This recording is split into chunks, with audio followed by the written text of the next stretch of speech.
Καλησπέρα, νονέ. Καλώς τον. Τόσο καιρό που σε χρειαζόμουν, είχες χαθεί.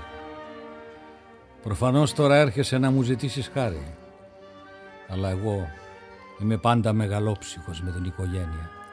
Νονέ, σου ζητώ ταπεινά συγγνώμη για τη συμπεριφορά μου και θέλω να με συγχωρέσεις. Σου ζητώ να ξαναδουλέψω κοντά σου.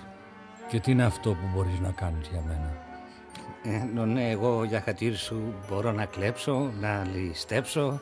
Τι άλλο? Να καταχραστώ δημόσιο χρήμα, να δώσω δημόσια έργα σε ημετέρους. Τι άλλο?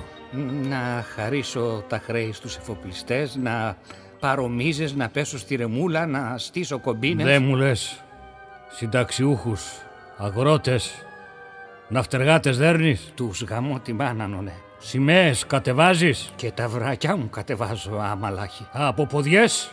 Πώς πάμε? Φυλάς? Μόνο κατουρημένες, νονέ. Με τους Αμερικάνους πώς θα πας? 3 φορές τη ημέρα παίρνω τηλέφωνο και τους λέω ευχαριστώ, νονέ. Με το σοσιαλισμό τι σχέση έχεις? Τίποτα, απλή συνωνυμία, πατρόνε. Μπράβο, έλα κοντά μου. Καλώς ήρθες στην κυβέρνηση.